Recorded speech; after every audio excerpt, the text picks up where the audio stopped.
¿Cómo plantea el legislador algunas, vamos a ver, SABL para ver cómo plantea el legislador algunas soluciones de manera estructural diferente a cómo lo resuelve en materia de SA o a cómo lo resuelve en materia de sociedades colectivas. Cuando vemos en la primera parte que los tipos sociales se clasifican en sociedades de personas, sociedades de capital y que hay un tipo social mixto, estamos hablando de la forma en que el legislador concibe a los tipos sociales. Bueno, en esta segunda parte vamos a ver que las soluciones concretas que da el legislador a los distintos temas tiene que ver con la idea que tiene sobre para qué sirve este tipo social. Entonces, vamos a empezar con una mención quizás histórica, pero es para que entiendan qué es una SABL y de dónde viene la SABL.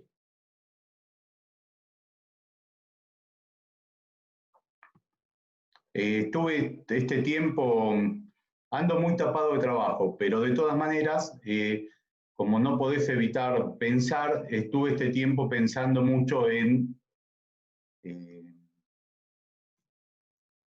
la forma, digamos, de que estamos tomando examen, ahora con el examen oral, y la importancia que creo que tiene que ustedes entiendan aspectos, o sea, no es lo mismo dar un examen oral que un examen escrito.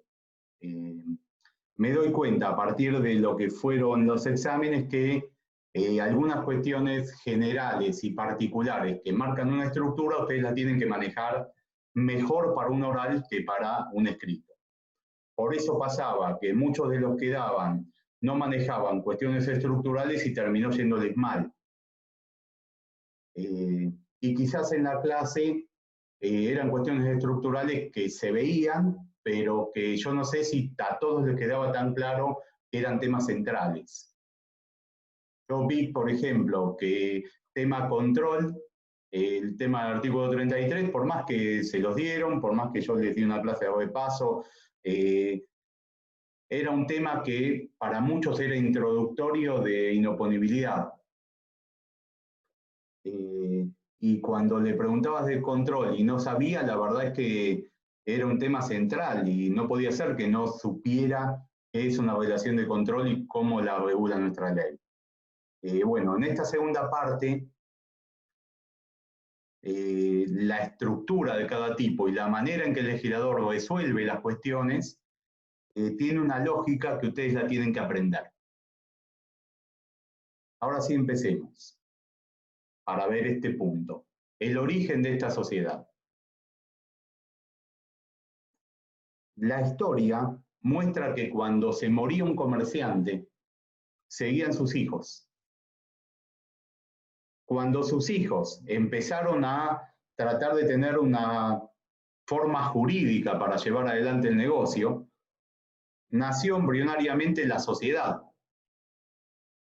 Y cuando esa sociedad tuvo una forma jurídica específicamente legislada, en la Edad Media ya, ni siquiera en el derecho romano, ya en la Edad Media, y en la última etapa de la Edad Media, con el aparecimiento, cuando el surgimiento de los mercaderes y de los gremios,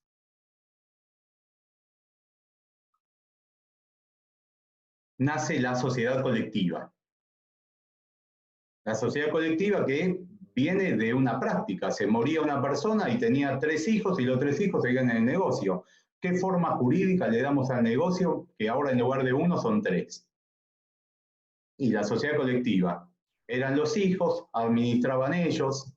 Si los negocios le iban mal, perdían todo el patrimonio heredado y el de ellos propio. Entonces la sociedad colectiva brinda hoy este tipo de soluciones. Cuando la necesidad de expansión comercial, la conquista de nuevos territorios, empezó a ser una preocupación para Europa porque su producción aumentaba y ellos necesitaban colocar sus productos en otros lados, se les ocurrió primero a los holandeses. pero después seguidos por otros países europeos, la necesidad de crear un tipo social que canalice ese ahorro público y que permita hacer grandes expediciones. A nivel más chico, nacen el contrato de comendo-comanda, que da origen a la comandita, y a nivel nacional, como grandes proyectos nacionales, nacen las primeras sociedades anónimas. Entonces, y en la sociedad anónima era muy claro que servía para unificar a través de una estructura empresarial el ahorro de una cantidad de gente que después no participaba en la expedición marítima en sí. Por eso se habla que el accionista de la sociedad anónima lo une a la sociedad una relación de capital y no personal. Y por eso el legislador, cuando estructura la sociedad anónima, plantea toda una lógica que ustedes pueden ver en la ley, y es que en principio la legislación, tal como está estructurada, parte de la idea de que el accionista no es el administrador. Y entonces carga sobre el accionista determinadas funciones y carga sobre el administrador otras, pensando que es el administrador, el director de la sociedad anónima, el que va a llevar adelante el día a día de los negocios. Y en cambio no. El accionista que va a estar ajeno al desenvolvimiento comercial. Con el avance de los tiempos a fines del siglo XIX, surge no porque se dé en la práctica, sino por un análisis de juristas que se da en varios lugares de Europa. Algunos dicen que el origen está en Gran Bretaña, pero puntualmente la primera ley de sociedades anónimas es de fin del siglo XIX, si no me equivoco, en 1896 en Alemania. Es un invento de los juristas para tratar de dar una opción de organización que tenga parecido a la sociedad anónima en cuanto a que los socios pueden limitar su responsabilidad, pero a su vez sirva para emprendimientos mucho más chicos, no los grandes emprendimientos que dieron origen a la sociedad anónima,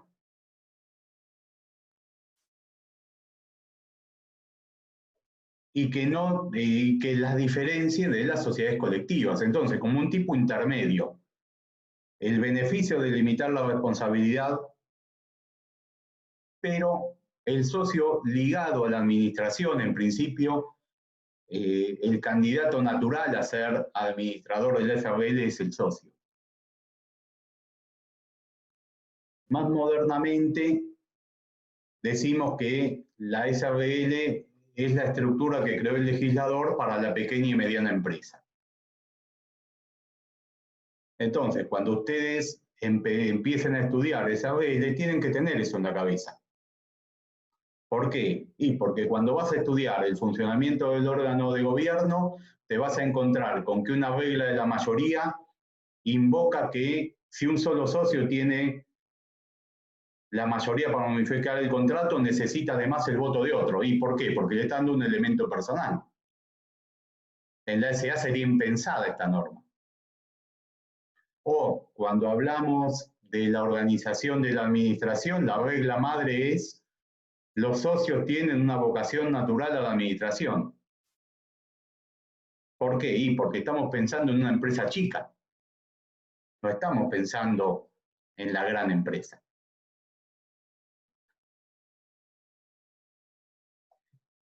Esa lógica, si ustedes la entienden y la captan en profundidad, les facilita el estudio y la comprensión de un tipo social. Porque se dan cuenta que las soluciones legales son lógicas cuando el legislador entendió a qué estructura empezaba a aplicar el contenido de dictar normas. No sé, poniendo lo malo de poner las diapositivas es que no les veo la cara a todos, pero a los que estoy viendo la cara, porque siempre te pone 2 o 3 personas, los noto serios, no sé si por concentrado o porque no entienden. Espero que sea porque están concentrados. Si no, me frenan y explico de otra manera. Entonces, la SRL surge como un tipo social inventado por juristas para hacer un molde o modelo intermedio entre la gran empresa para la que estaba el SA y la empresa nacida por la primera forma de organización societaria, que es la colectiva, tratando de combinar las ventajas que las dos sociedades presentaban en un único tipo. ¿Cuáles son las características de la SRL? Bueno, yo diferencio en esta diapositiva las características esenciales, lo que podríamos denominar elementos esenciales del tipo, que son 2, y podríamos pensar en un tercero que ahora se los menciono, de otras características que tiene la SRL, pero que no son tan esenciales. Primero, el capital se divide en cuotas sociales. Nosotros explicamos el jueves pasado que el capital en las sociedades de personas se divide en partes de interés. Bueno, ahora vamos a analizar qué es una cuota social y la vamos a diferenciar de las otras formas de organización de capital. Segundo, los socios limitan su responsabilidad al capital suscripto, con las excepciones del artículo 150 que vamos a analizar también en esta clase. Estos 2 puntos se los enuncio. Si tuviéramos que agregar un tercer elemento esencial tipificante, tendríamos que decir que el órgano de administración es la gerencia. ¿Qué otras características vamos a leer en la Ley General de Sociedades aplicables a la SRL? Las que les voy a explicar ahora. Con una aclaración. Diferenciemos entre características usuales del tipo y los elementos esenciales tipificantes. Los elementos esenciales tipificantes son los que mencionamos recién. Los 2 que están ahí, y podríamos agregar la organización de la administración a través de una gerencia. Los otros elementos son característicos de la sociedad, pero no se consideran esenciales. Primero, ustedes van a leer que la ley plantea en el primer artículo, en el 146, que el número máximo de socios es 50.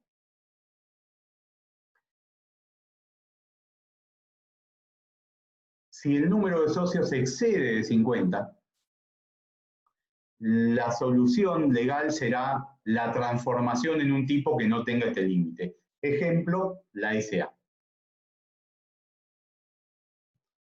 Es más, cuando yo les explico transformación, les suelo dar como ejemplo de transformación la clínica del niño. La clínica del niño y la madre era una SRL que, como tenía 50 socios y quería incorporar más médicos como socios, tuvo que transformarse en SA. Hoy es una SA. ¿Por qué el legislador indica el número de 50 socios como máximo? Bueno, la idea del legislador es clara, creo que equivocada, pero es clara. El legislador dice, estamos hablando de una empresa chica o mediana, entonces si le otorgo un máximo de 50 socios es razonable. Lo que no contempla el legislador, que más que la cantidad de socios, es el tamaño en cuanto a volumen de operaciones económicas que puede tener la sociedad, lo que marcará la estructura.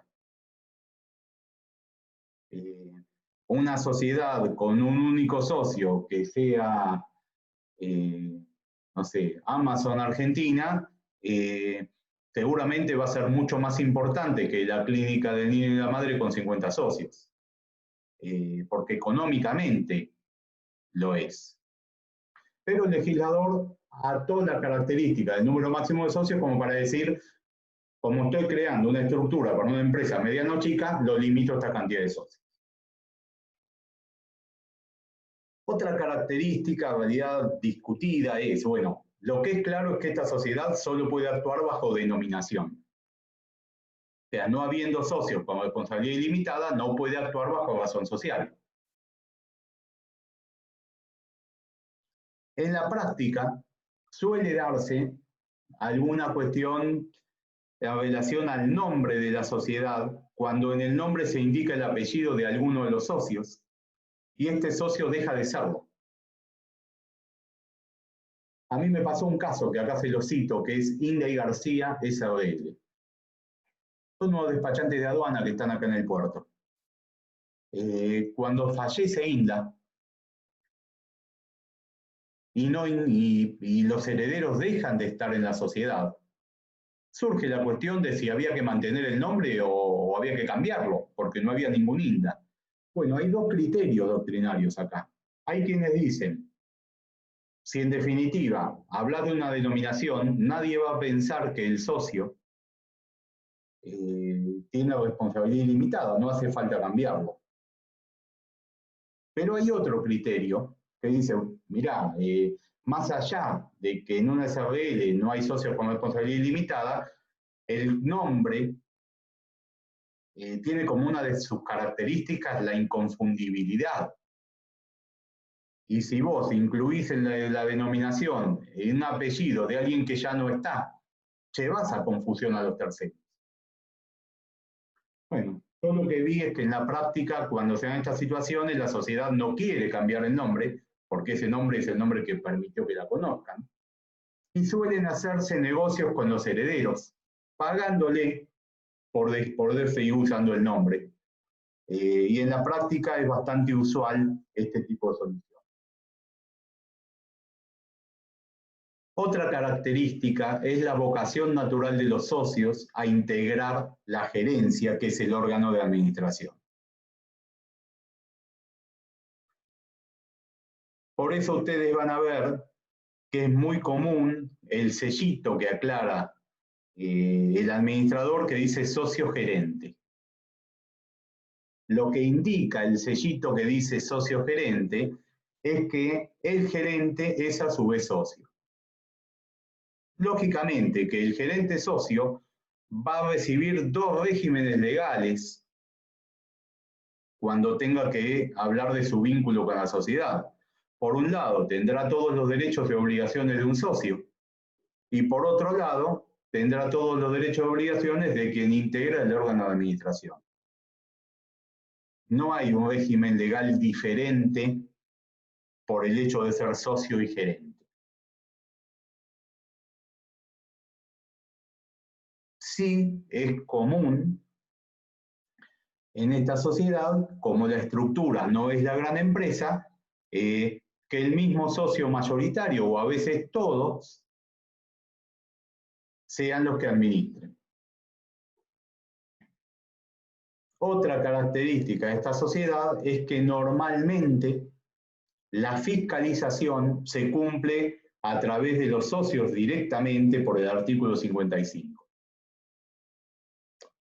Es verdad que, por eso les dije normalmente, no digo que esto deba necesariamente ser así, es verdad que puede estructurarse un órgano de administración, como podría ser una sindicatura, una comisión fiscalizadora, si son 3 síndicos o más, o un consejo de vigilancia. Pero ya sería una solución contractual. En principio, la fiscalización corresponde a los socios. Y aunque exista un órgano de fiscalización diferenciado, los socios siguen teniendo su derecho de información directamente dirigido al órgano societario del que quieran obtener la información. Ahora vamos a volver a los elementos que mencionamos como puntos 1 y 2. Vamos a hablar del capital dividido en cuotas. Las cuotas sociales tienen todas igual valor, dice la ley, de 10 pesos o sus múltiplos. tienen que advertir que las acciones pueden tener cualquier valor. En cambio, las cuotas sociales son 10 pesos o múltiplos de 10. Segundo elemento que hay que analizar a partir de acá. Las cuotas sociales son todas iguales, no hay clases de cuotas, como sí hay clases de acciones. Muchas veces a la hora de estructurar una sociedad te preguntan cuál sociedad es mejor, la SABL o la SA, depende para lo que la quieras usar.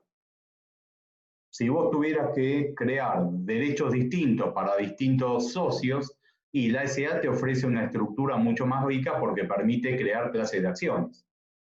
La SABL no lo permite, todas las cuotas son iguales. Otro dato de las cuotas sociales. A diferencia de las partes de interés e igual que las acciones, las cuotas sociales admiten ser embargadas y subastadas por acreedores de un socio. Pero a diferencia de las acciones, no se representan en títulos, en cartones. Y por lo tanto, no tienen una representación corpórea. Esto es importante para cuando hablamos de la transferencia de la calidad de socio.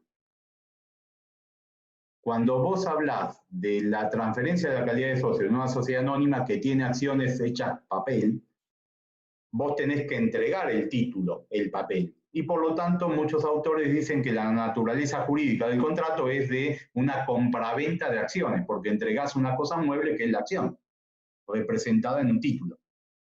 En cambio, nadie duda que en materia de transferencia de cuotas sociales, vos estás cediendo un derecho. Por eso, el contrato para transferir la calidad de socio en el SABL es la cesión de cuotas, como cesión de derechos. Ya vamos a ver, avanzado en la clase, que yo ahí les pegué un modelo de contrato de cesión de cuotas. Y cuando terminemos la clase de hoy, les voy a mandar, junto con el material de hoy, un modelo de SABL para que lo tengan ahí en el chat y lo puedan mirar. Otra característica de la cesión de cuotas. La cesión de cuotas se inscribe en la Dirección Provincial de Personas Jurídicas, pero no porque sea una modificación del contrato. Modificar el elenco de socios no obliga a modificar el contrato.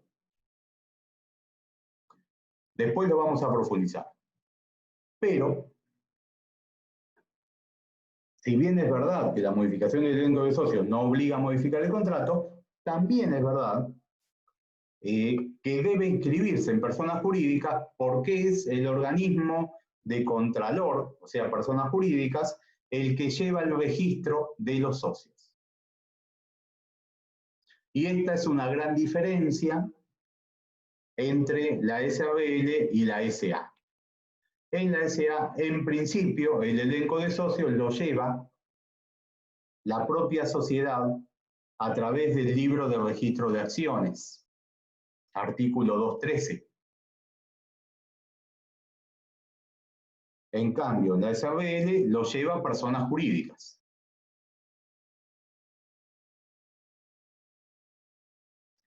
Ahora vamos a, cuando hablemos de cesión de cuotas, les voy a mostrar alguna documentación y vamos a mirarlo un poquito más. Hablemos ahora de la segunda característica, elemento esencial tipificante. Los socios limitan su responsabilidad al capital suscripto, con las excepciones del artículo 55. Perdón, con las excepciones del artículo 150. ¿Qué es este artículo 150? Este artículo, lo van a ver, es un artículo largo, que yo se los estructuré de una manera fácil en esta diapositiva. Es un artículo que contiene diversas garantías que todas tienen como efecto que el socio termina respondiendo más allá del capital suscripto. Por eso se habla de las garantías del artículo 150. Primera garantía, lo digo en el orden en que está escrito en el artículo. Los socios garantizan la integración de los aportes suscriptos. Esto quiere decir que todos los socios garantizan la integración de los aportes que suscribieron los demás socios. Es una garantía hacia los terceros por la efectiva integración de los aportes. Ustedes saben que los aportes en dinero se pueden suscribir íntegramente en el acto constitutivo, se integran en un 25% en ese momento y puede haber hasta 2 años para integrar el saldo. Bueno, ese saldo no integrado está garantizado por todos los socios. Pero no solo lo que suscribió el socio, sino lo que suscribieron todos. Segunda garantía. Cuando hablamos de aportes en especie, los socios garantizan, todos los socios, la sobrevaluación de aportes en especie. No siempre. Esto pasa cuando la sociedad optó por valorar los socios, como dice el artículo 51, justificando los antecedentes del valor que admiten, por ejemplo, acompañando una tasación del bien inmueble. Si los socios optaron por valuar ellos los aportes en el contrato constitutivo o en un aumento de capital, por 5 años desde la realización del aporte, se garantiza frente a terceros que si la sociedad cae en estado de insolvencia y el aporte estaba sobrevaluado, los socios van a responder por la diferencia entre el verdadero valor del aporte y el valor que ellos le habían dado. Ejemplo. En una SRL, el capital social figura en, lo digo en dólares, pero digamos pesos. Figura en 200.000 dólares. De los 200.000 dólares hubo una plata que se pagó en efectivo. Bueno, el grueso de ese aporte es 180.000 dólares que se ponen en un inmueble. Los socios acompañan una tasación que dice que el inmueble vale 180.000 dólares. Personas jurídicas, como los socios tienen la posibilidad de evaluar los aportes en especie, permite que la sociedad se inscriba con ese capital social. Persona jurídica te va a pedir en pesos. Yo digo en dólares para hacer más sencillo la explicación.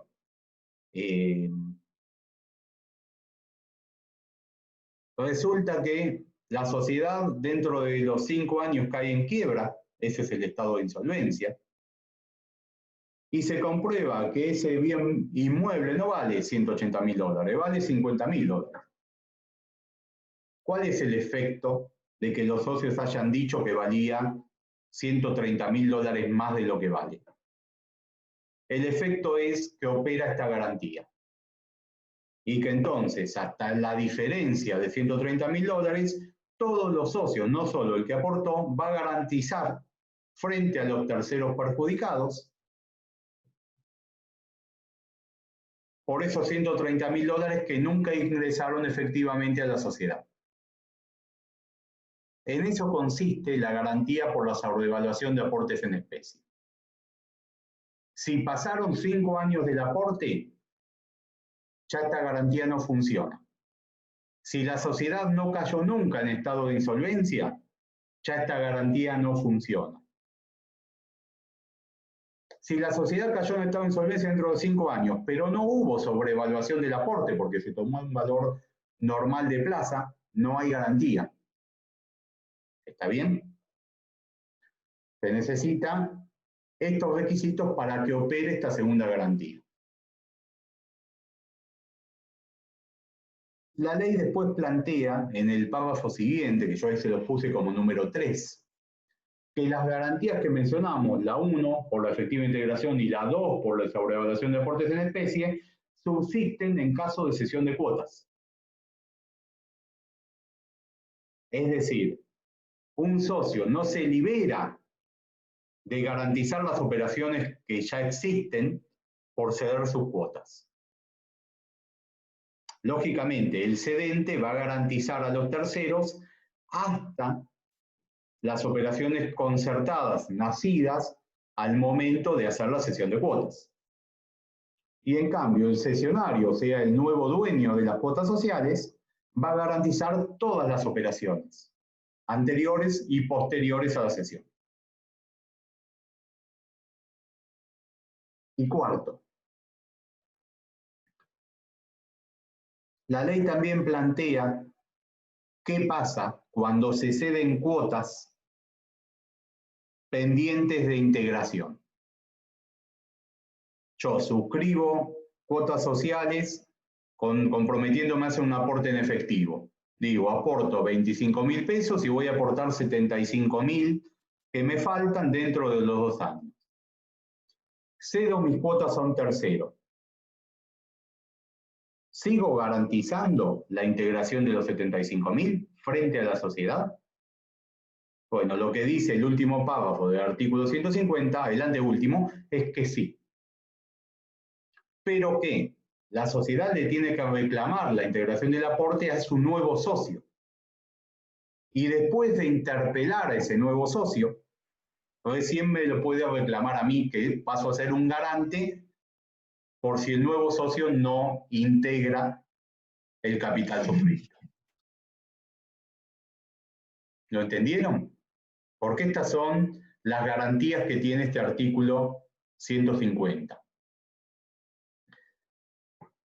Estas son garantías que puede hacer valer el tercero en el caso de las primeras garantías o que puede hacer valer la misma sociedad en el caso de la garantía por la efectiva integración. De todas maneras, puede existir un pacto distinto en un contrato de sociedad, pero no va a ser oponible a los terceros que contratan con la sociedad. Parecido a la regla del 125 de la sociedad de personas, que puede haber un pacto que diga que un socio no responde de manera ilimitada a solidariedad subsidiaria, pero que esto no es válido frente al tercero. Bueno, acá también puede haber un pacto que cambie el funcionamiento de estas garantías, pero valdrá en la órbita interna para acciones de repetición. Frente a los terceros, las garantías son inalterables. Siempre que se dan las circunstancias, operan.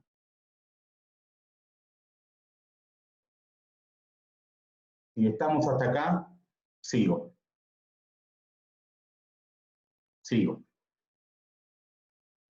Bueno, para ordenar lo que sigue de la clase de hoy, les voy a explicar que en la clase de hoy nosotros tenemos que ver, aparte de lo que vimos, estos 7 puntos que tenemos mencionados acá.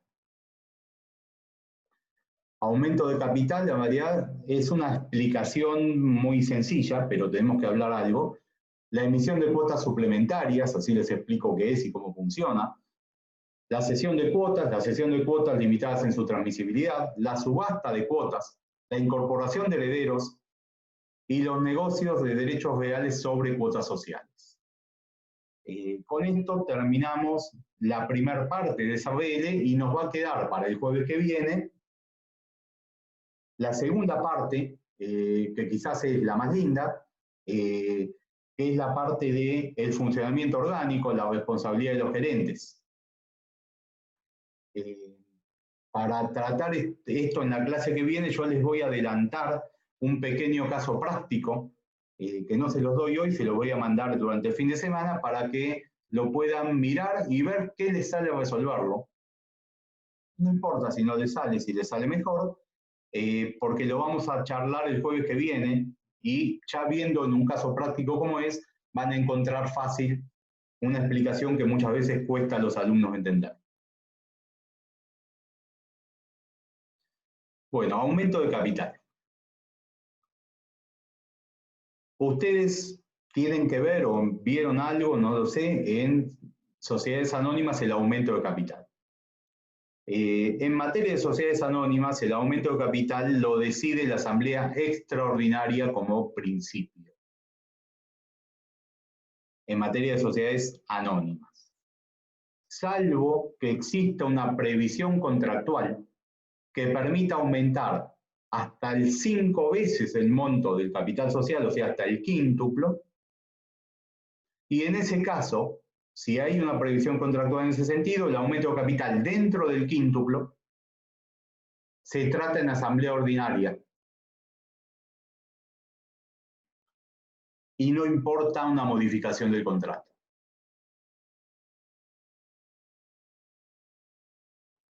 Ya además, pero se los aclaro, cuando hablamos de aumento de capital hasta el quíntuplo previsto en el contrato, hablamos de aumentar de una vez hasta 5 veces el monto de capital social o de ir haciéndolo sucesivamente hasta alcanzar el quíntuplo en total.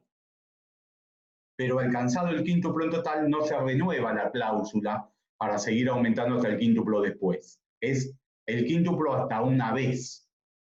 La ley no lo dice con total claridad, pero esto se resolvió en un fallo que es Tomechoglu contra Editorial Atlántida, que es un fallo que todos entendieron acertado y toda la doctrina lo da como cierto. Es hasta agotar el quíntuplo y no se renueva el quíntuplo si decidiera volver a aumentarse. Profe, una consulta, ¿qué fallo es? Después te lo escribo, pero es Tomechoglu contra Editorial Atlántica. Gracias. Nada. Profe, Sí, siempre, en ese caso, siempre, o sea, cuando ya se agota el quíntuple, que es por asamblea ordinaria, siempre que esté previsto en el estatuto, va a ser pasado el quíntuple en asamblea extraordinaria, exacto, ¿no? exacto. Bien. Y Mañana, ahí sí implica la modificación del contrato. claro, o sea, ¿cuál es el principio en materia de sociedades anónimas? Mañana igual vamos a profundizar ya en esto, porque vamos a hablar algo de aumento de capital, pero para que puedan darse cuenta la diferencia entre cómo se trata de aumento de capital entre SRL y SA es que les hago esta mención. La modificación del monto del capital en la SA, en principio es competencia de la Asamblea Extraordinaria e implica una modificación del contrato. Cuando el aumento de capital es resuelto en la Asamblea Extraordinaria y además se hace a través del desembolso de un socio, del aporte, y no de la capitalización de montos del patrimonio neto, otorga además derecho de receso. Pero existe una forma de aumento de capital simplificada, en la sociedad anónima, y es cuando en el contrato, en el estatuto social, está previsto aumentar el capital hasta 5 veces su monto. En ese caso, es competencia de la asamblea ordinaria, no implica una modificación del contrato, pero se agota cuando se alcanza el quíntuplo. Por ejemplo, yo tengo un capital social de 100, lo puedo aumentar en 500. Si un año aumento 250 y el otro año aumento 250, cumplí con el aumento hasta el quíntuplo. Después no puedo seguir aumentando por la asamblea ordinaria, ya voy a tener que ir a la extraordinaria, por menor que sea el monto. El quíntuplo se considera desde la previsión estatutaria originaria como única vez, aunque se haga todo junto o en partes. Y eso es lo que resolvió el fallo este que yo les mencionaba. En cambio, en materia de SRL, igual mañana lo profundizamos más, en materia de SRL no hay una gran legislación sobre el aumento de capital. Esto significa que el aumento de capital en materia de SRL se rige por las normas del 160 de la modificación del contrato, en todos los casos. Modificar el capital social en una SRL, no importa el monto, siempre es una modificación del contrato regida por las normas y mayoría que trata el órgano de gobierno para modificación del contrato, que lo vamos a ver en profundidad la clase que viene, pero ya lo tienen en el cuadrito de mayorías.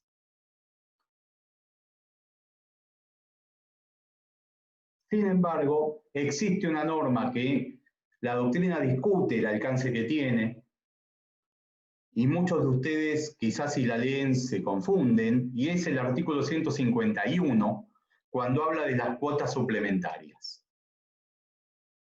¿Qué son las cuotas suplementarias? Sin duda, las cuotas suplementarias son un medio de financiación de la sociedad.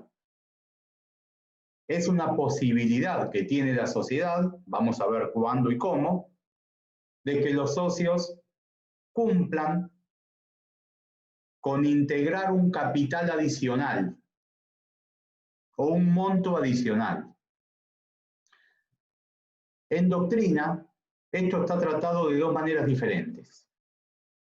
Nissen, siguiendo la posición clásica, que es la de Saldívar, dice que es una forma de aumento de capital simplificada que no implica una modificación de contrato, porque ya está prevista en el estatuto. Schiarsky y otros autores plantean que en realidad es un capital suplementario, pero que no integra el capital social. Y por lo tanto, el socio va a estar obligado a aportarlo cuando se den las condiciones, pero él se va a contabilizar en una cuenta específica que se llama capital suplementario y que no es el capital social. Si la sociedad quiere convertir la cuota suplementaria en capital social, tiene que decidir capitalizarla. Yo por Nissen todos tienen acceso al material. Por las dudas que Schiarsky quieran leerlo más en profundidad, tiene una linda ponencia escrita sobre el tema. Les pegué el link en esta diapositiva abajo, por si quieren leerla, son poquitas hojas. Lo que es claro es que si en el Estatuto Social ustedes encuentran una cláusula que prevé la emisión de cuotas suplementarias, la ley indica qué requisitos se deben cumplir para emitir la cuota. 1. Tiene que estar autorizado en el contrato, o sea, tiene que haber una cláusula que prevea la cuota suplementaria. En el trabajo de Schiarsky, al final, te propone la redacción de la cláusula del estatuto, así que ahí lo van a ver en la práctica. Segundo, el único que puede exigir la integración de la cuota suplementaria es la sociedad. Y dentro de la sociedad, la decisión de pedir a los socios la cuota suplementaria prevista en el contrato la debe resolver la reunión de socios con mayoría absoluta de capital social. No importa qué mayorías tenga pactada la sociedad. Para decidir la emisión de cuotas suplementarias, en todos los casos, lo decide el órgano de gobierno con mayoría absoluta de capital social, es decir, con el voto de más de la mitad del capital social de la sociedad. Una vez que el órgano de gobierno lo decidió, la decisión de emitir cuotas suplementarias se publica e inscribe, y desde la publicación surge la obligación de integrarlo. Acá también los autores plantean soluciones distintas. El que entiende que esto es una forma de aumento de capital no duda que si el que tiene que integrar la cuota no lo hace, está en mora en la integración del aporte, artículo 37. En cambio, el que no ve tan claro a la cuota suplementaria como capital social, dice, bueno, el contrato va a tener que prever cuál es la sanción por la no integración oportuna de la cuota. Que podría ser la exclusión de socios, pero porque está previsto contractualmente y no porque sea capital social.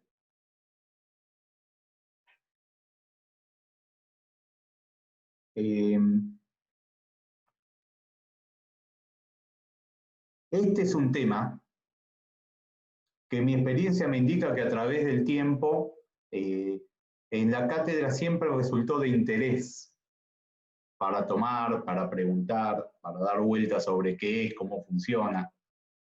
Y es un tema en el que ustedes no se tienen que confundir siendo terminantes, porque la misma doctrina no es terminante. Yo les estoy diciendo a ustedes, hay quienes plantean que la emisión de cuotas suplementarias es un aumento de capital social, por ejemplo, Nissen, pero simplificado en cuanto a que no se usa la mayoría para modificar el contrato. Y hay quienes plantean que es muy parecido, pero que en realidad el capital suplementario no es capital social. Y les puse la ponencia de Schiarsky para que la puedan leer. Entonces, si ustedes tienen que hablar de este tema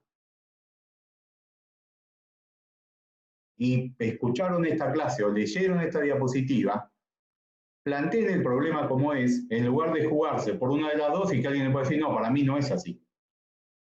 Porque en realidad esto no es una verdad absoluta, acá hay posiciones doctrinarias encontradas. Y que llevan a que en la práctica decir una cosa o decir la otra no sea del todo exacto. Si ustedes leen el 151 no dice ni que sea aumento ni que no lo sea. Pero habla de cuotas suplementarias y no de aumento de capital social simplificado.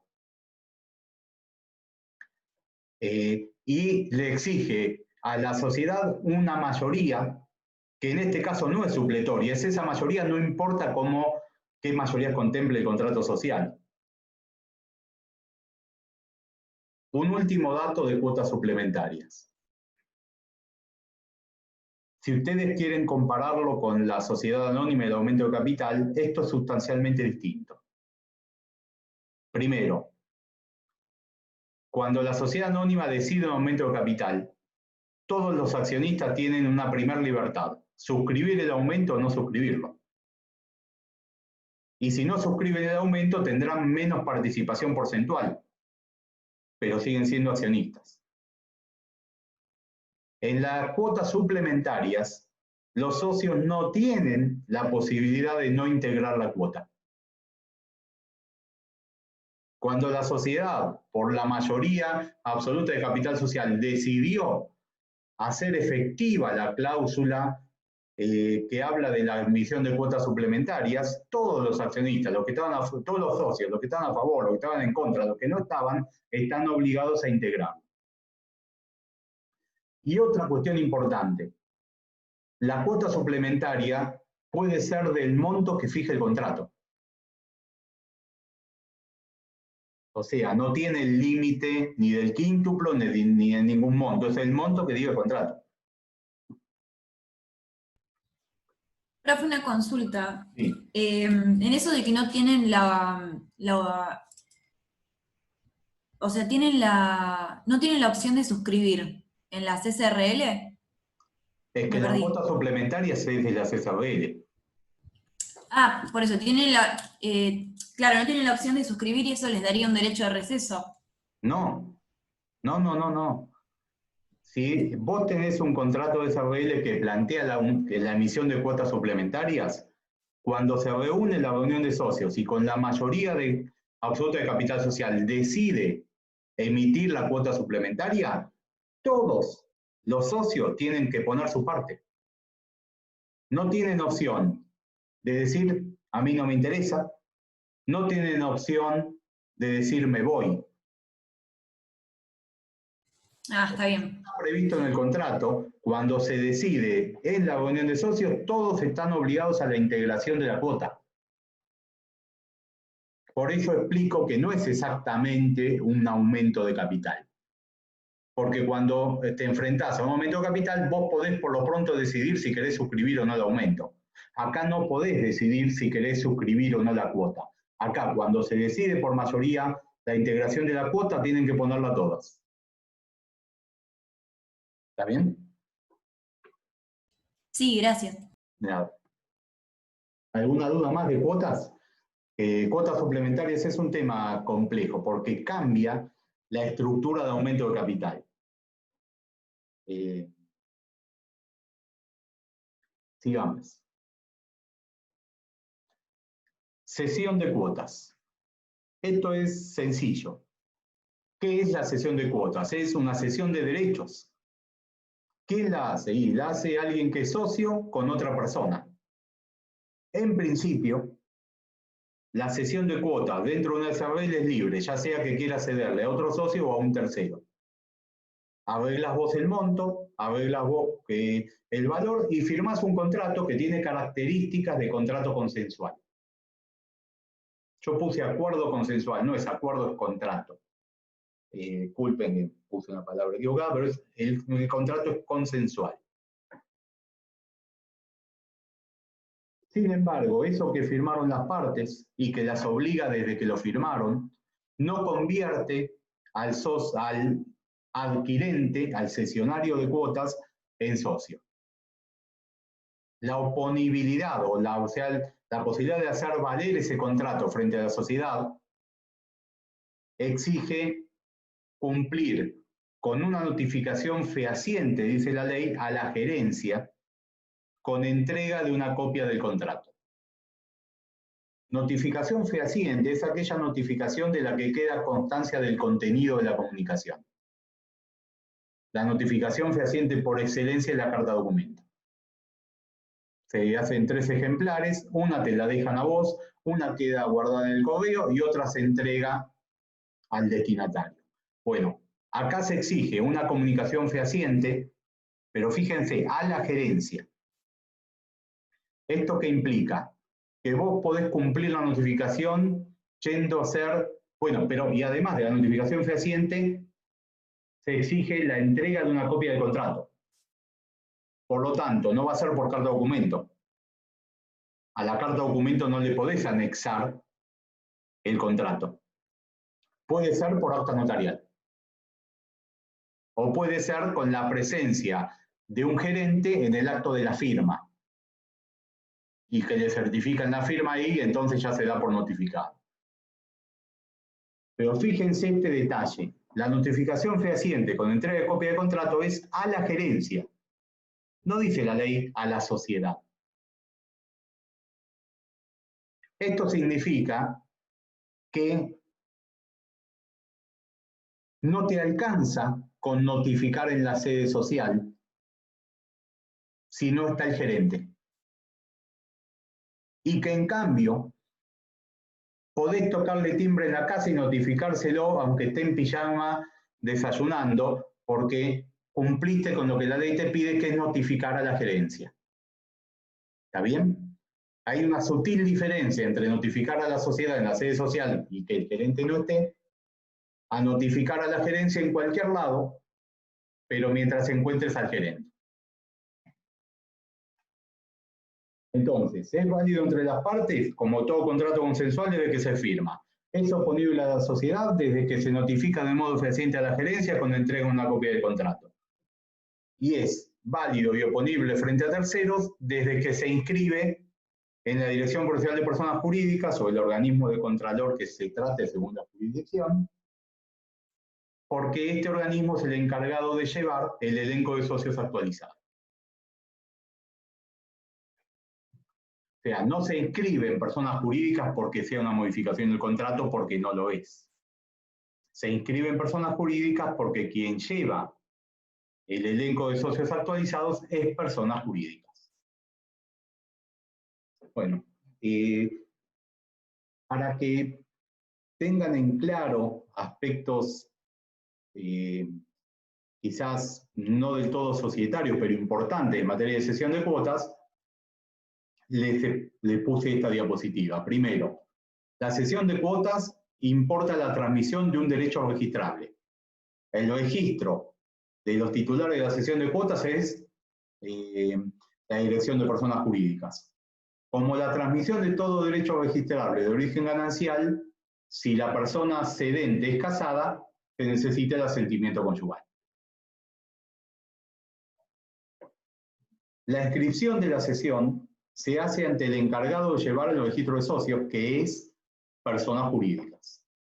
A diferencia de la S.A., que cuando vos modificás el elenco de socios en la S.A., no tenés que notificarlo a personas jurídicas.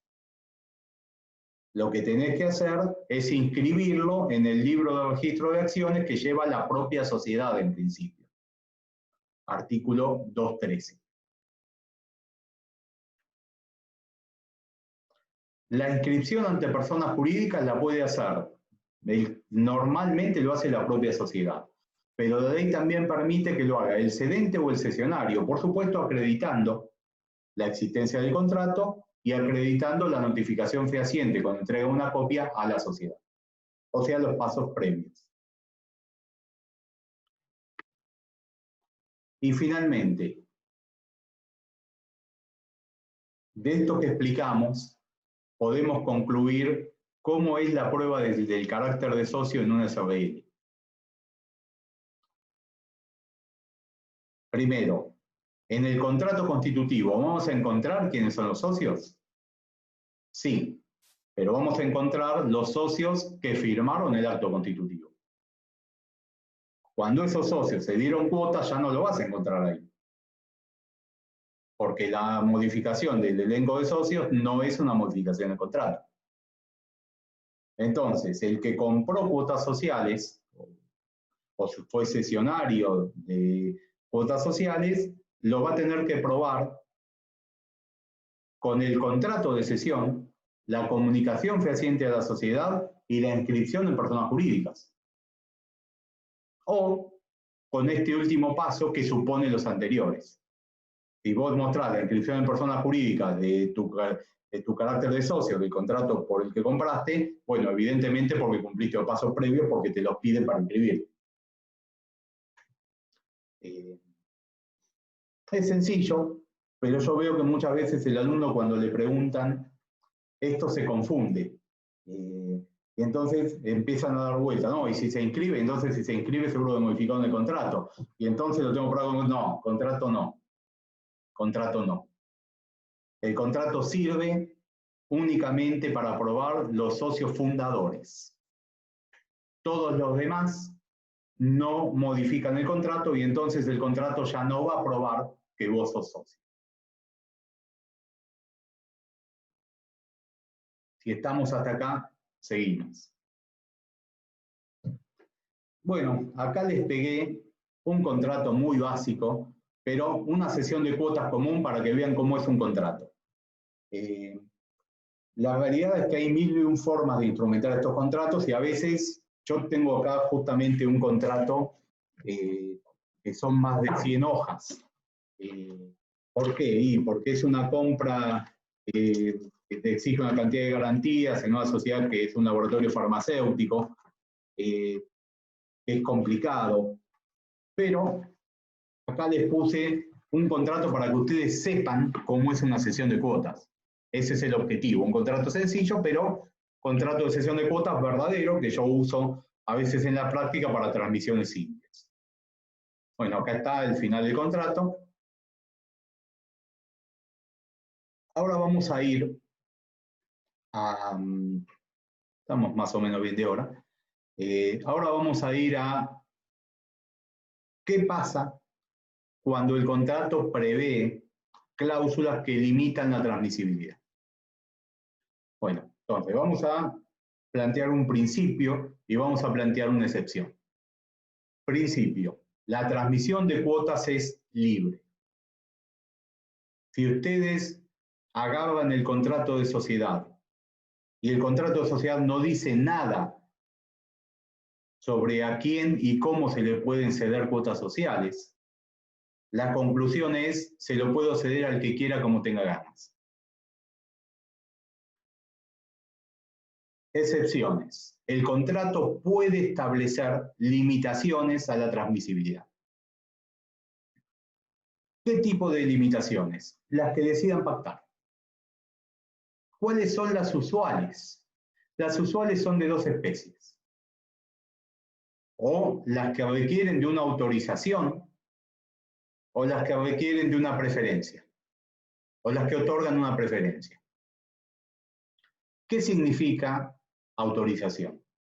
Significa que ustedes van a encontrar en el contrato que para que un socio pueda ceder su parte, normalmente la cláusula usual es la cesión entre socios es libre. Cuando quieres ceder a un tercero, necesitas de esta autorización. ¿Qué autorización? La que diga el contrato. De los socios individualmente o de un porcentaje de socios. del órgano de gobierno, del órgano de administración o de quien disponga el contrato. Segunda alternativa de cláusula limitativa de la transmisibilidad, la preferencia. Para mantener el elenco de socios originario, dado que es una sociedad intermedia entre sociedades de personas y de capital, suele pactarse que cuando vos querés ceder tus cuotas a un tercero, los socios conservan la posibilidad de comprarla a ellos. En principio, al mismo precio y las mismas condiciones que el tercero propuesto. Bueno, es una cláusula de preferencia. Ya les digo, estas cláusulas no funcionan si no están pactadas, porque el principio es el inverso. La cesión es libre, salvo que existan cláusulas limitativas de la transmisibilidad. Doctor, una consulta. Dale. No sé si fue la doctora Barrau o alguno de los docentes que subió en esta parte un fallo que es sobre dos socios, que uno muere y los herederos como que no ejercen la opción de quedarse con las partes. No, el otro socio tiene la opción de No usar... llegamos. Ah, No llegamos, Cleopatra. Acá estamos hablando de la cesión de cuotas por acto entre vivos. Ya vamos está a bien. analizar la problemática de la cesión mortis causa, que lo vamos a ver específicamente. Ahora estamos en la cesión entre vivos. Y la problemática es distinto y lo que legisla la ley es diferente. Por eso no te lo quiero contestar para no marear a los demás. Seguido a esto vemos eso, porque es el 155 y ahí lo charlamos. El estatuto puede establecer, si el estatuto establece la limitación para la transmisibilidad de cuotas, también tiene que establecer el procedimiento para el ejercicio de esa limitación. La ley lo que da es una única pauta. Arréglenlo como quieran, pero tenés hasta un máximo de 30 días para otorgar la autorización o para ejercer la preferencia. Pasado ese tiempo, se va a entender que diste tu autorización o que no ejerciste la preferencia, porque si no estarías entorpeciendo la posibilidad de cesión de cuotas que está haciendo un socio hacia un tercero. Entonces, si el contrato prevé, puede haber cláusulas limitativas a la transmisibilidad. Pero estas cláusulas van a funcionar de esta manera. Como estén pactadas con el procedimiento que indique el estatuto, pero procedimiento que no puede extenderse por más de 30 días desde que se comunique la intención de ceder. La ley también plantea qué pasa cuando hay problemas con la operatividad de las cláusulas limitativas de transmisibilidad. Por ejemplo, la cláusula de autorización.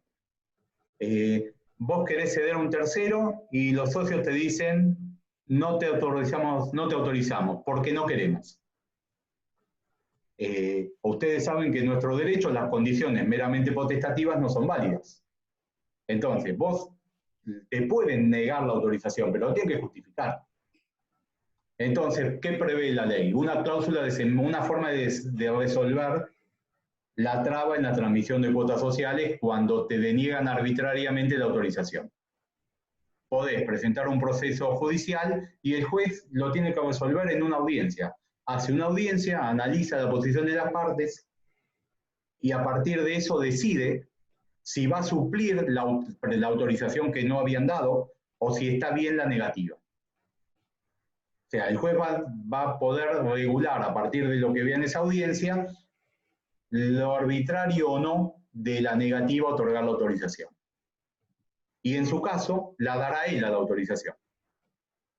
La ley dice que si la negativa a dar una autorización fue arbitraria y el contrato además prevé una preferencia, cuando el juez otorga la autorización, perdés la posibilidad de ejercer la preferencia también. ¿Qué pasa cuando hay problemas y qué problemas se podrían dar con las cláusulas de preferencia?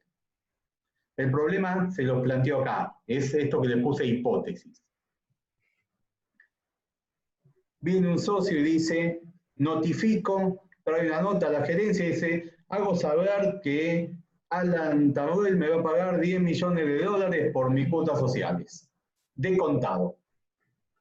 Si los demás me quieren comprar, que me paguen los 10 millones de dólares, todo bien. Y aparece Anabela Bolicio y dice, yo ejerzo la preferencia, la compro yo, pero no valen 10 millones de dólares, valen 100.000 pesos. Entonces, ¿cómo se resuelve esa cuestión? Habiendo una cláusula de preferencia, el legislador permite que vos ejerzas la preferencia, pero impugnes el precio. Está bien, ¿no? La compro yo, pero no vale eso. Pago tanto. Entonces, ¿cómo lo resuelve la ley? Primero dice, la solución ante el ejercicio de la preferencia, pero la impugnación del precio es como lo establezca el contrato. Supletoriamente, la ley prevé un procedimiento que es la pericia judicial que fije el valor de la cuota social. Se hace una pericia judicial y la ley da dos reglas, un tope y una base. La pericia judicial, ¿qué va a dar como resultado? Las cuotas sociales a transmitir valen esta plata. Bueno, la ley que dice, de todas maneras, el tope del valor que se va a poner para el ejercicio de la preferencia es el valor de la cesión propuesta. O sea, si en el ejemplo que dábamos, el perito dice, vale 11 millones de dólares, pero el que quería ceder las cuotas aceptaba cederlo por 10 al tercero, se ejerce la preferencia y se paga 10. A su vez, si pasara lo contrario, si el perito dice, valen 90.000 pesos las cuotas, y Anabel había ofrecido 100.000,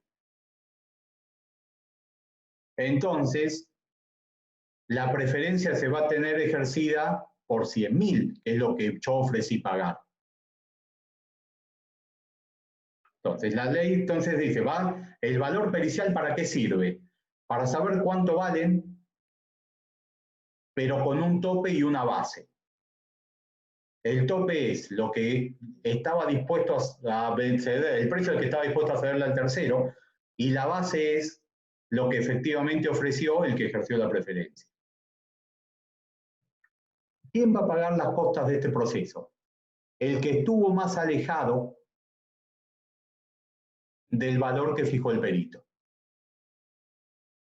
Si el perito dice, las cuotas valen 120.000 pesos, el que ofreció, perdón, el cedente que dijo que sus cuotas valían 10 millones de dólares, va a pagar las costas.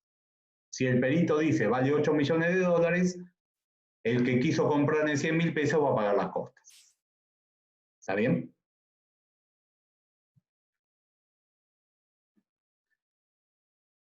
Sigamos.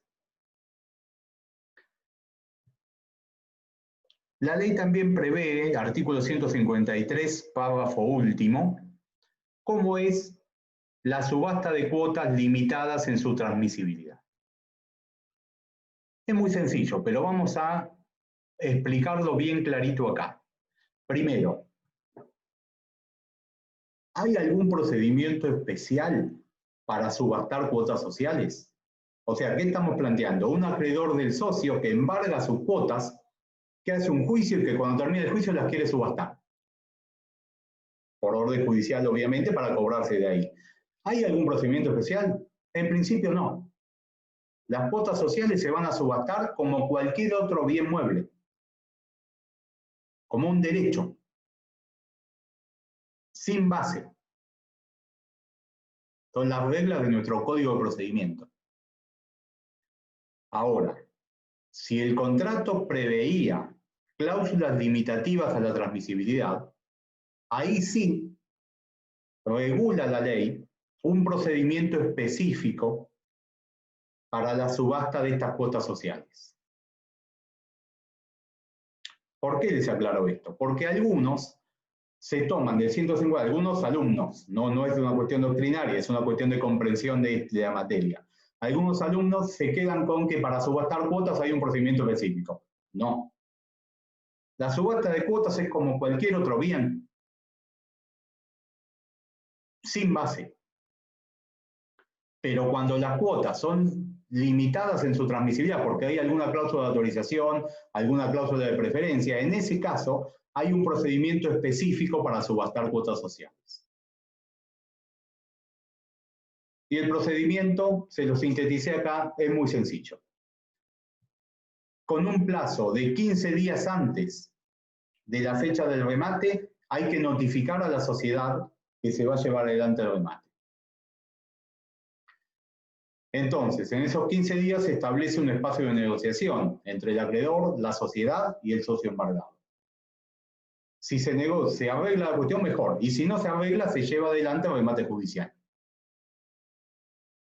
Eso sí, aun cuando se haya hecho la subasta y haya un adquirente, la ley establece que la sociedad puede adquirir las cuotas, o un socio puede adquirir las cuotas, o un tercero presentado por la sociedad puede adquirir las cuotas dentro de los 10 días, depositando el mismo precio obtenido en la subasta.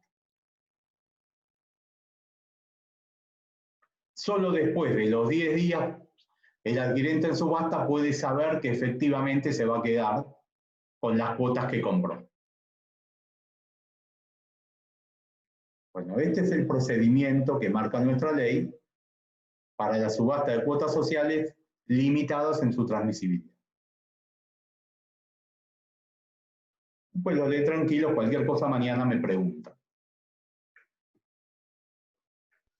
Profe, Sí. una consulta. ¿La notificación se hace a la sociedad en su conjunto, no Sí. a la gerencia? A la sociedad. En la práctica, lo que se hace es, se manda una cédula a la sede social. Una cédula de notificación a la sede social. Perfecto, gracias. Después, internamente, la sociedad tendrá que adoptar la medida para comunicar a los socios, para avisar al que le están por subastar las cuotas, y tenés pocos días porque te avisaron con un mínimo de 15 días, quizás te lleguen, no sé, 20 días antes. Bueno, tenés que moverte porque si querés evitar el remate de cuotas, tenés que esos días nada más. La notificación es a los efectos de que la sociedad se anoticie y, comprendiendo que es una sociedad cerrada donde no hay una cesión libre de la calidad de socio, pueda la sociedad y los demás socios evitar que parte de su representación patrimonial salga a subasta pública. Por eso es que se establece el procedimiento. Y por eso es que este procedimiento no funciona si no hay cláusulas limitativas de la transmisibilidad. Si la sociedad no protege el ingreso de nuevos socios, entonces no hay ningún problema. La subastás como cualquier bien y ya está. No hay un procedimiento específico. Gracias. Bueno, chicos, es -20. Yo no sé cómo están ustedes de cansados o no. Yo estoy perfecto, pero para mí es más fácil, porque yo esto ya lo sé. Porque lo que nos quedaría, a ver, vamos a dejar de... Voy a mirar acá. Todavía me quedan como unas 5 filminas, unas 5 diapositivas. ¿Por qué? Porque tenemos que ver toda la cuestión compleja de la transmisión de la calidad de socio ante el fallecimiento. Y tenemos que hablar del tema de los derechos reales y las cuotas sociales. Que eso es corto para lo que vamos a decir, pero es otro tema más. Y a su vez preví un casito práctico. Entonces, yo les digo, yo necesito para dar este tema unos 15 minutos más. ¿Quieren que lo veamos mañana? ¿Quieren que lo veamos ahora? Como ustedes quieran. Si están frescos, lo vemos, y si no, lo vemos mañana. Camila Oliveros dijo ahora. Bueno, hay dos que dicen ahora, muchos que se callan, seguimos. Seguimos. Quizá el casito práctico, en lugar de resolverlo en clase, se lo doy, lo piensan y lo hablamos mañana. Es un casito práctico lindo, pero igual lo vamos a presentar. Bueno, ya que están entusiastas, sigamos y bueno, lo vemos. Compartir. Compartir, volvemos. No, estoy en cualquier lado.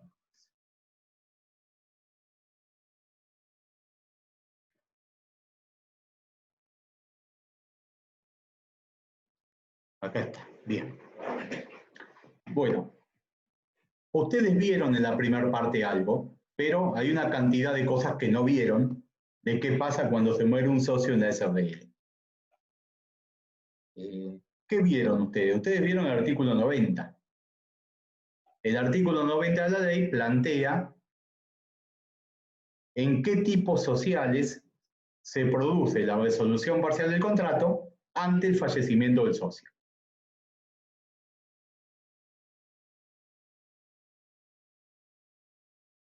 Entonces, hay algunos autores que analizan qué pasa cuando un socio fallece a partir del artículo 90. Y hay otros autores que plantean, no, hay que ir a la solución específica del tipo social.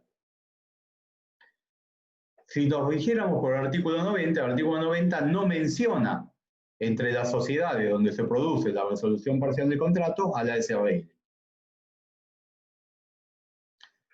Pero el artículo 155, el específico del tipo social, empieza con esta oración. Si el contrato previera la incorporación de los herederos del socio, el pacto será obligatorio para estos y para los socios. Alguna doctrina interpretó esta primera oración diciendo, bueno, si la ley dice que si el contrato prevé la incorporación, esta es obligatoria, quiere decir que si el contrato no prevé la incorporación, se produce la resolución parcial. O sea, lo interpretaron a contrario. Y llegaron a la conclusión, esta posición, que el artículo 155 tiene como regla que si el contrato no prevé la incorporación, el heredero no se incorpora a la sociedad. La posición mayoritaria no es esta.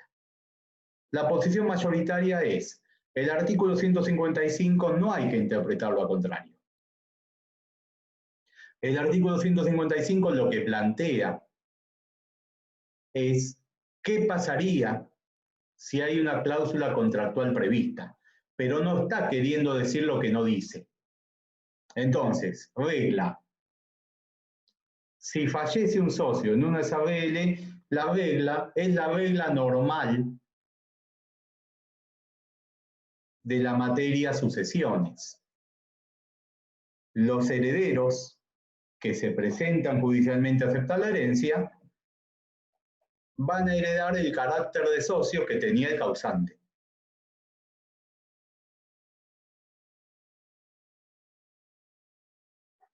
Excepción. Esto es una regla supletoria. No es una excepción. Esto es una regla supletoria. La regla madre es los herederos van a ingresar o no ingresar según lo que establezca el contrato de sociedad.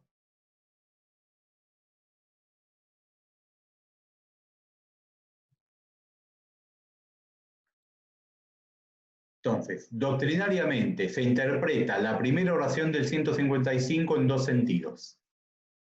Una posición, que es la posición que yo acá les pongo como Nissen, dice el fallecimiento de uno de los socios genera la resolución parcial del contrato. otra interpretación, la de Murillo, la de Cesaretti, la de la mayoría de la doctrina y la de la jurisprudencia más actual, dice, no, producido el fallecimiento, como principio, los herederos se incorporan a la sociedad.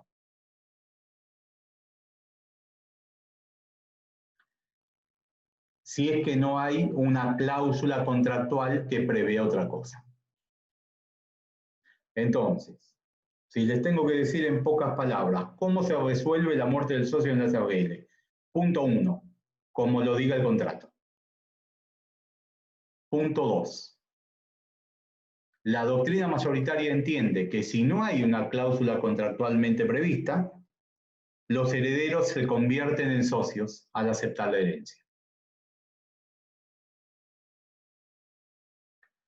Posición minoritaria.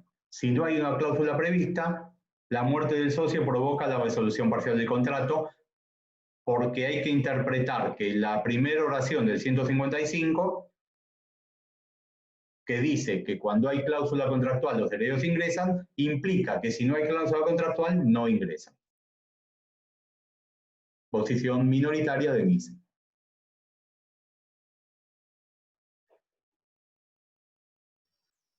Profesor, Sí. si en el contrato está previsto que no ingresan los herederos, ¿no? Podemos tomar la posición de que continúa la sociedad, o sea, no hay una resolución parcial. Si no, a ver, explícame cómo sería el caso. Esto es fácil. El contrato no dice nada. Se muere un socio. Regla, o digamos, posición mayoritaria. Los herederos presentan la sucesión, tramitan la sucesión y se convierten en socios. Posición minoritaria. Se muere un socio, no hay cláusula contractual. Los herederos inician la sucesión y la sociedad les paga el valor de la parte del socio, de acuerdo a la regla del artículo 92. Hay cláusula, bueno, otra cuestión, hay cláusula contractual prevista, se rige por lo que dice la cláusula. Esas son las variantes posibles. Por eso, y en ese caso, si hay una cláusula que indica que no, entonces no. Se les paga a los herederos en proporción a la cuota social del causante. En proporción, no. No. Ahí estás diciéndolo mal porque no estás hablando o sea, ¿cómo se liquida la parte del que deja de ser socio? Siendo una causal de resolución parcial, por la regla del artículo 92. 92, inciso 1, el valor de la parte del fallecido al momento de su fallecimiento. Bien, sí. Lo que va a obligar a hacer un balance especial que diga cuánto valía su parte ese momento. 92, inciso 1. Perfecto. ¿Ah? Gracias. Mira, ¿en qué momento exacto ingresa el heredero a la sociedad? Acá ustedes tienen un tema, y el tema es que cuando la sucesión se produce entre ascendientes y descendientes, o sea, se muere el padre y están los hijos, el Código Civil y Comercial dice que el heredero entra en posesión de la herencia desde el fallecimiento mismo del causante. ¿Eso se aplica a la SRL? Es una norma del Código Civil y Comercial. Bueno, la realidad es que no se aplica. ¿Por qué no se aplica? No se aplica porque el 155 tiene una regla propia. Y esto fue resuelto en este fallo que es Zoilo contra Zoilo Hermanos SRL, donde se dijo, la situación provocada por la muerte de un socio no puede resolverse por la remisión directa a la regla genérica de continuidad sucesoria de los herederos respecto a la persona del causante, desde que dicha previsión debe ajustarse a las particularidades del tipo societario y a las variantes que en punto a la autonomía de la voluntad acuerda la propia ley de sociedades comerciales. Entonces, ¿qué resolvieron en este fallo? Que todos entienden que es un fallo importante y que explica cómo funciona la sucesión en materia de SABL. Lo que se resolvió es verdad que en materia civil y comercial sucesoria, la muerte de una persona permite que sus herederos, sus descendientes, ingresen en posesión de la herencia con solo acreditar el fallecimiento. En materia de sociedades no funciona igual porque hay un artículo 155 que tiene reglas propias para la sucesión en materia de SABL. Hay que seguir las normas de ese artículo. ¿Cuáles son las normas de ese artículo? Las normas del artículo 155 son las que mencionamos, más que desde el fallecimiento, que el momento en que ingresa el heredero es el momento en que el juez dispone la inscripción de la declaratoria de herederos. Entre la muerte del causante y la inscripción de la declaratoria de herederos, que es el final de la sucesión, actúa en representación del fallecido el administrador provisorio de la sucesión.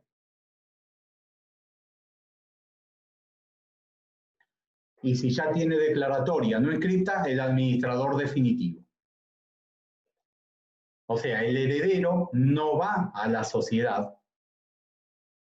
No va a la sociedad del heredero hasta que no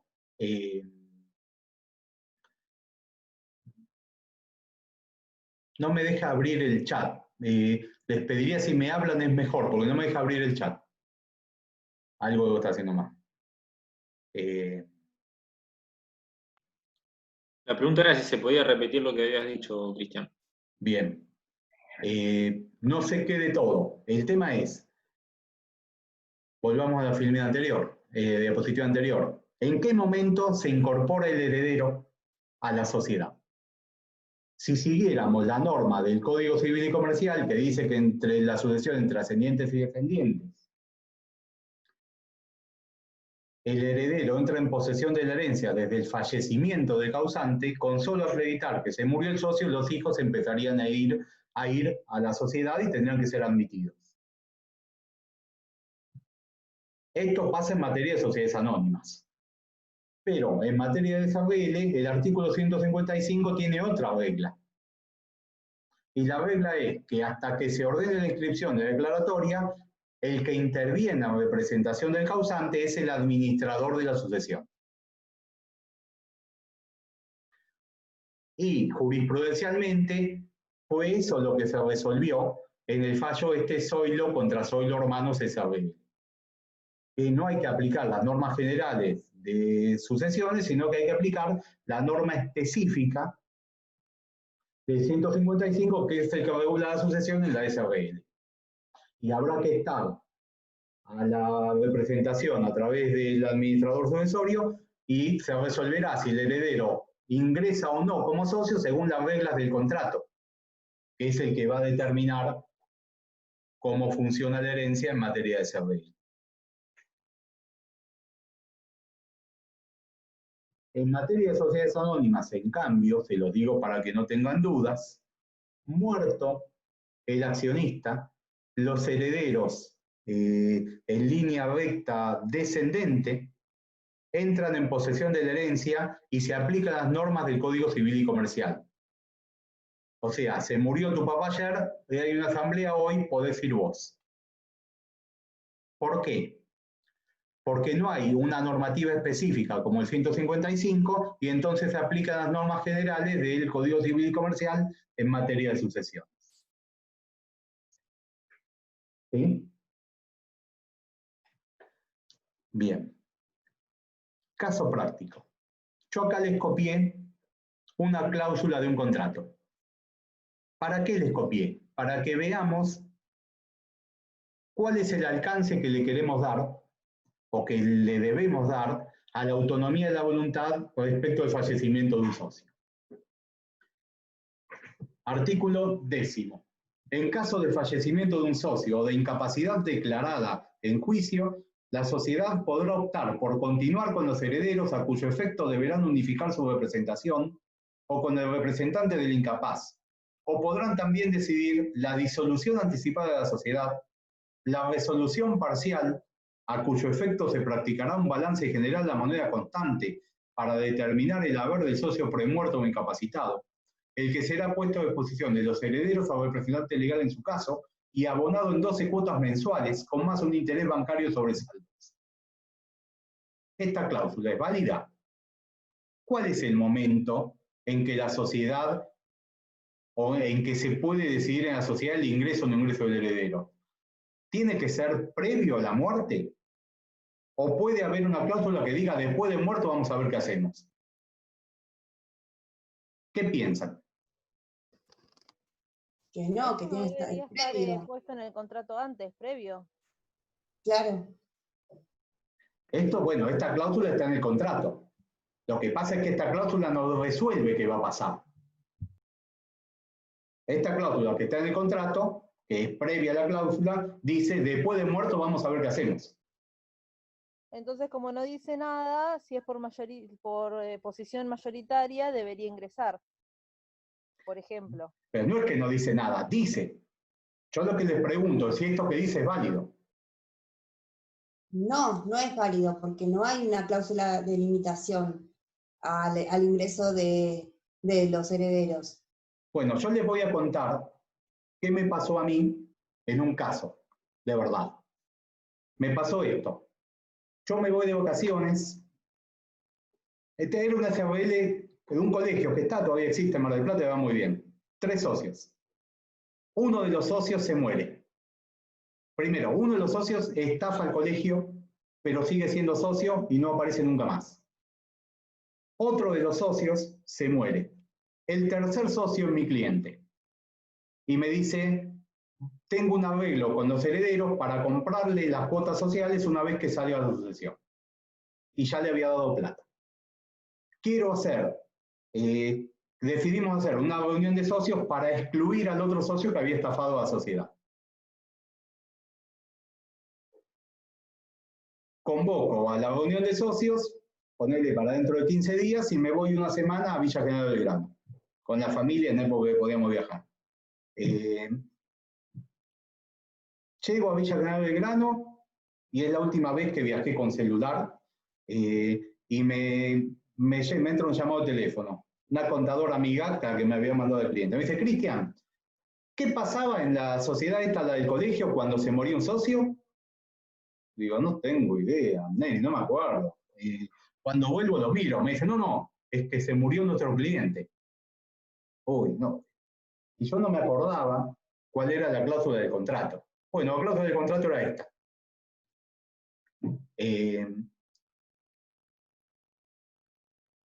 ¿Qué implicaba esta cláusula? Que el estafador, que era el único socio vivo, iba a decidir en reunión de socios si la heredera, viuda sin hijos de mi cliente, podía quedarse con la sociedad, lo iban a sacar.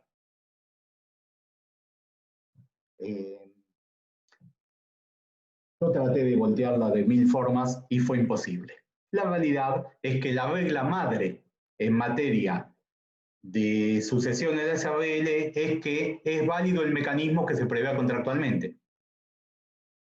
Si contractualmente, lo que explicamos como regla, si contractualmente la regla es lo que pacten los socios, y los socios pactaron que una vez que se murió alguien se van a reunir a ver qué hacen con los herederos, eso es válido. En definitiva, yo le controvertí la cuestión, negocié y terminamos vendiéndole la parte. Pero esa es otra cuestión. Yo acá quería que ustedes vean si la regla esta es válida o no es válida. Es válida porque el principio, y esto no se lo olviden, es que en materia de sociedad de responsabilidad limitada, la herencia en las cuotas sociales se rige por lo previsto en el contrato. Y hay autonomía de la voluntad bastante amplia para estructurarlo de la manera en que los socios se entiendan apropiado. Bueno, último temita, menor, chiquito, y terminamos la clase de hoy. Doctor, Sí, yo tengo una duda con el tema anterior. dale. En Zoilo leí que el socio supérstite hacía el balance, o sea, dentro de los órganos de la administración. Primero no entendí por qué pudo quedar como unipersonal la sociedad. Y segundo, no entendí cómo se hace en la práctica cuando el socio tiene que hacer el balance, porque en realidad se va a regular algo a favor, o eso se toma como que lo hace la sociedad y no tiene nada que ver. Bueno, en realidad es bastante más complicado. Primero, Zoilo no es un fallo nuevo. Y la ley que vos lees es una ley que tiene una modificación posterior a lo resuelto. En la época de Zoilo, cuando la sociedad quedaba con un único socio, podía continuar durante el plazo de 3 meses sin liquidarse hasta reconstituir la pluralidad de socios, y si no, ahí sí se tenía que liquidar. Por eso podía ser que continúe la unipersonalidad, pero solo por el plazo de 3 meses. Ya. Esa es la primera respuesta a la pregunta. Eso estaba en el 94, inciso 8, que después se derogó y pasó a dictarse el 94 bis con la 26.994. Hoy no pasaría eso. Hoy, bueno, tenemos la discusión porque ahí está la laguna en materia de SRL de beni unipersonal. Segunda cuestión. Si el heredero no ingresa a la sociedad, ¿cómo se le paga el valor de la parte? La única manera es de acuerdo a la regla madre en materia de efectos de la resolución parcial, artículo 92. El artículo 92 dice que hay que pagarle el valor de la parte al momento en que se produjo la causa de resolución parcial. En este caso, la muerte. ¿Qué es el valor de la parte? ¿Es el valor del aporte? Por supuesto que no. ¿Es el valor del balance de ejercicio? No, porque el balance de ejercicio no tiene como destino valuar la parte. Es el valor de verdad de la parte, valor de mercado de la parte al momento en que se produjo el fallecimiento. ¿Y cómo lo determinamos? ¿Cómo hace la sociedad para valuar, para tener un precio real de su patrimonio? La única manera en que lo puede hacer una sociedad es a través de un balance especial destinado a evaluar la parte.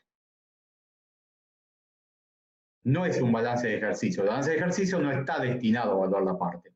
Ya vimos para qué sirve el estado de resultados, el estado de evolución de patrimonio neto, ya sabemos para qué sirve cada estado contable. Bueno, ninguno de estos estados contables sirve para evaluar a la empresa. Para eso hay que hacer un balance especial. Pero el balance especial necesariamente lo hace la propia sociedad. Lo aprueba a través del órgano de gobierno. Ahora, ¿qué efecto tiene ese balance especial que aprobó la sociedad respecto del tercero? ¿Puede convertirse en que la sociedad diga te pago lo que tengo ganas? ¿Tiene el tercero la posibilidad de impugnar ese valor? ¿O la posibilidad de impugnar ese balance? Bueno, eso es muy discutible. Yo tengo un libro escrito sobre ese tema. Y que les voy a dar alguna fotocopia del libro, se los voy a pasar por acá. No de todo, de un par de hojas, porque creo que no hace falta que lean tanto de lo que he dicho.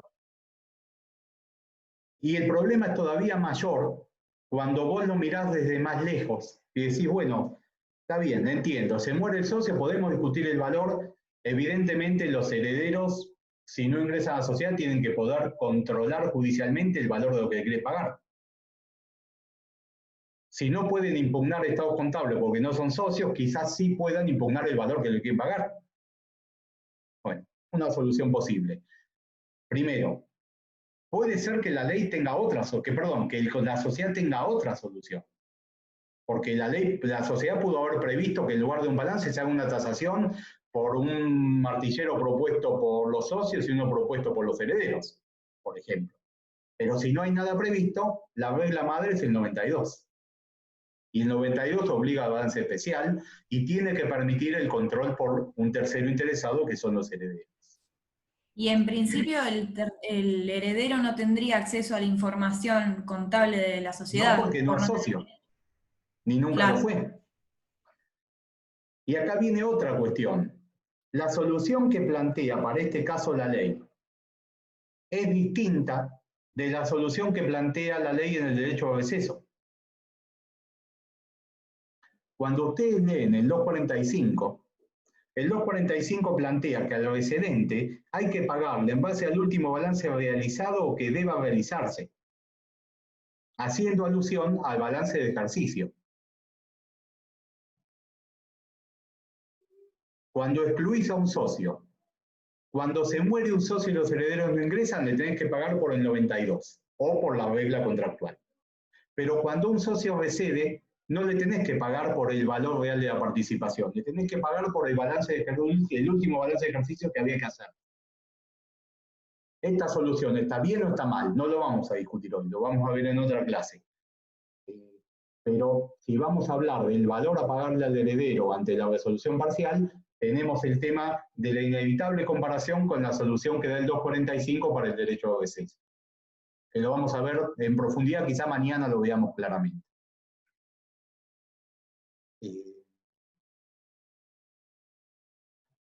Ahí te respondí, Cleopatra, todo, ¿no? Sí, bárbaro, gracias. Bueno, último punto. Ya estamos contrapasadísimos.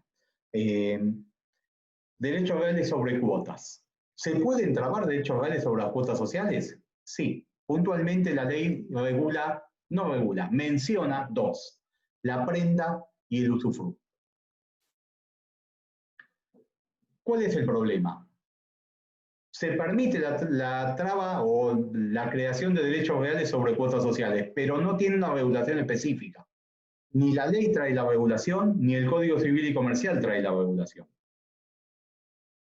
Entonces, ¿cómo se hace en la práctica? En la práctica se manda a inscribir al legajo de la sociedad. Así como se asienta el elenco de socios, se asienta si sobre ese elenco de socios, si sobre la participación del socio hay una prenda o hay un usufructo. ¿Cuál es el problema? Y el problema es que mil y un inconvenientes o cuestiones dudosas en la práctica no tienen una legislación que permita resolverlo. Y entonces se presentan cuestiones que doctrinaria y jurisprudencialmente son discutibles. En la práctica, si tenés que hacer un contrato de prenda de acciones o de prenda de cuotas, vas a hacer un contrato, no sé, gigantesco, porque tenés que prever vos contractualmente lo que no prevé la ley. La ley permite constituir derechos reales sobre cuotas, pero no tiene una regulación sistemática sobre el tema. Uno de los temas más discutidos que hay en relación a esto es el derecho de voto. ¿Por qué es discutido? Y porque el derecho de voto en principio corresponde al socio. Y si prendaste las cuotas, ¿corresponde al socio o corresponde al acreedor prendario? No, sigue correspondiendo al socio. Y si en el contrato está pactado que lo va a ejercer, que va a votar el acreedor prendario, bueno, hay quienes dicen que esto es válido y hay quienes dicen, no, esto no está permitido. El derecho de socio es inherente a la calidad, el derecho de voto es inherente a la calidad de socio, no se puede desplazar por un contrato de prenda hacia un tercero, que además va a venir a votar con un interés propio y no en base al interés social porque no es socio. Y bueno, hay jurisprudencia para todos los gustos. Depende, la posición que adopten es cómo van a resolver la cuestión. Nissen, defensor de minoría, va a decir es imposible una cláusula o no es válida una cláusula que desplace el derecho de voto hacia un acreedor. Mate Trejo y otros autores que hablan de que lo ven desde una óptica de los negocios van a decir, si en el contrato de prenda lo pactaste y notificaste a la sociedad, tenés que poder hacer valer tu derecho de voto. Y entonces, paralelo a la inscripción de la prenda, te tendrán que otorgar un poder mientras la prenda esté vigente para que vos, acreedor prendario, vayas a las asambleas y votes vos. Bueno, por hoy llegamos a ver la primera parte de SRL. Mañana vamos a profundizar en alguna cuestión de asamblea y vamos a seguir viendo cuestiones conflictivas de sociedad anónima. Puntualmente, ver si hablamos algo de aumento de capital. Puntualmente, quizás si nos queda tiempo, profundizar en esto que les mencioné recién, a partir de lo que preguntó Cleopatra, de la solución de pago que trae el derecho de receso en el 245 comparada con lo que debiera ser y con la regla del 92. Bueno, nos vemos mañana. Chao. Gracias, Cristian. Nos vemos. Chao.